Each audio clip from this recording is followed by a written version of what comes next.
Hello दोस्तों। ये बात हम सभी अच्छे तरीके से जानते हैं कि कोर्ट में एक बार फंसने के बाद हमें सालों का इंतजार करना पड़ता है न्याय के लिए।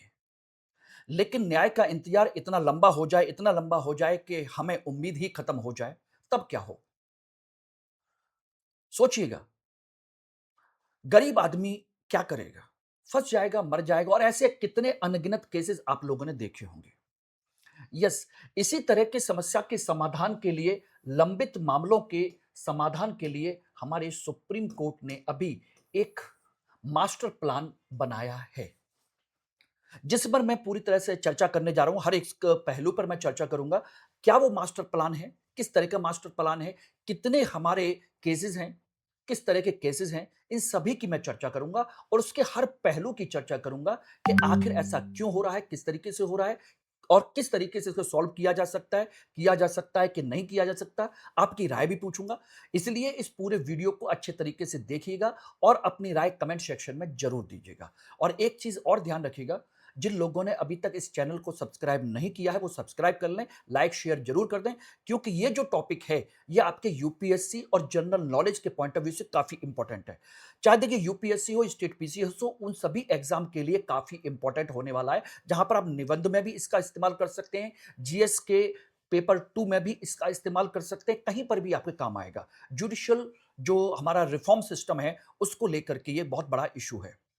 तो चलिए, जिन लोगों ने इसको पीपीटी को चाहिए, जिन लोग मुझसे चाहते हैं कि पीपीटी और सभी इंपॉर्टेंट इंफॉर्मेशन उनको मिलती रहे, तो मेरा इस स्कैनर को स्कैन करके आराम से टेलीग्राम चैनल को मेरे को ज्वाइन कर सकते हैं। और ये मेरा आपका क्या है, जानते तो होंगे ही, इंस्टाग्राम। तो इसको भी आप फॉलो कर सकते हैं सभी इंपॉर्टेंट इंफॉर्मेशन के लिए।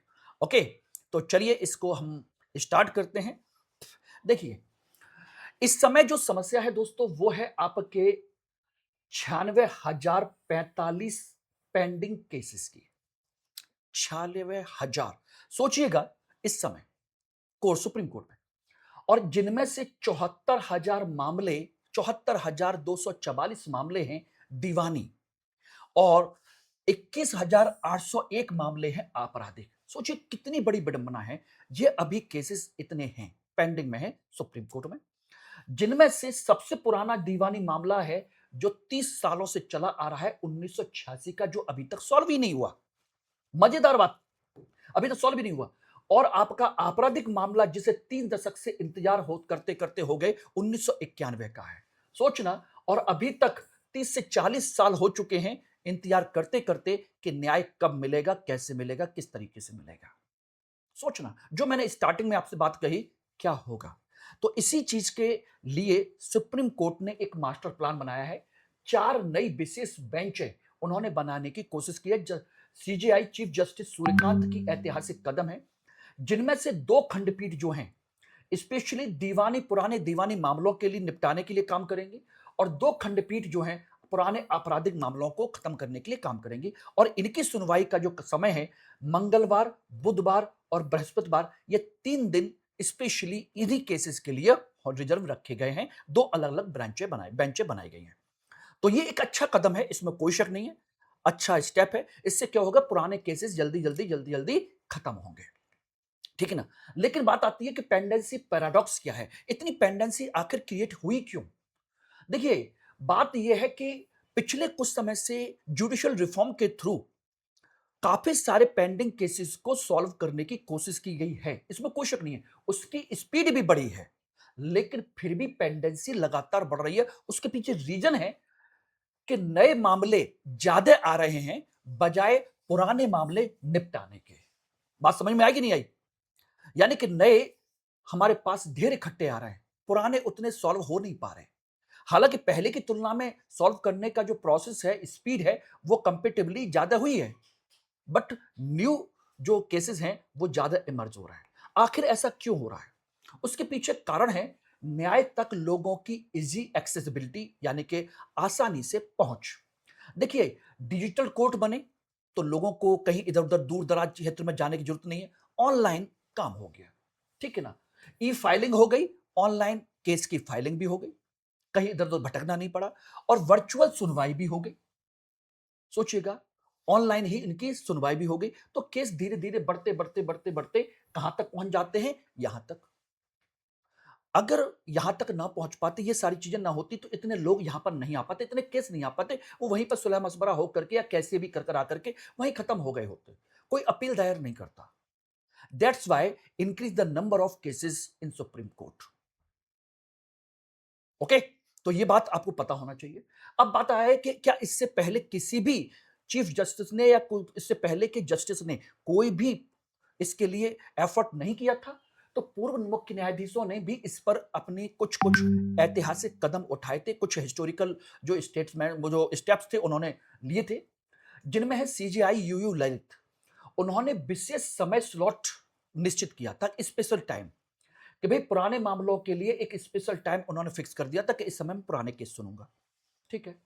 डी वाई चंद्रचूड़ उन्होंने सुप्रीम कोर्ट जुडिकेयर प्रोजेक्ट उन्होंने स्टार्ट किया था, जिसमें उन्होंने एआई आधारित केस मैनेजमेंट और मामलों का वर्गीकरण करने की कोशिश की थी। एआई बेस पर उन्होंने एक जैसे केसेस को अलग करना और उसी के आधार पर सबको एक साथ निपटाने की कोशिश उन्होंने की थी। एक स्टार्ट किया था कि वर्गीकरण कर दीजिए इससे। तो इससे क्या क्या होगा, एक क्लासिफिकेशन हो जाएगा कि एक जैसे केस ये, एक जैसे केस ये, एक जैसे केस ये। तो ये उन्होंने किया। अब तीसरे आपके आते हैं सीजेआई संजीव खन्ना। इन्होंने प्रारंभिक छटनी इनिशियल शॉर्टनिंग की कोशिश की कि एडमिशन मैटर्स को ही शुरुआत में ही निपटाए जाने चाहिए। जब ये एडमिट होते हैं उसी समय अगर सुनवाई होकर खत्म हो जाए तो बेटर है कि पेंडेंसी नहीं होगी। तो ये उससे पहले के जस्टिस जो है उन्होंने इसके लिए एफर्ट किया था। किया है? लेकिन बात वही है कि आखिर फिर भी इतना नहीं हुआ। तो यहां पर एक मुद्दा आता है, न्याय में देरी। 30 साल 40 साल तक केस सॉल्व नहीं हो रहा।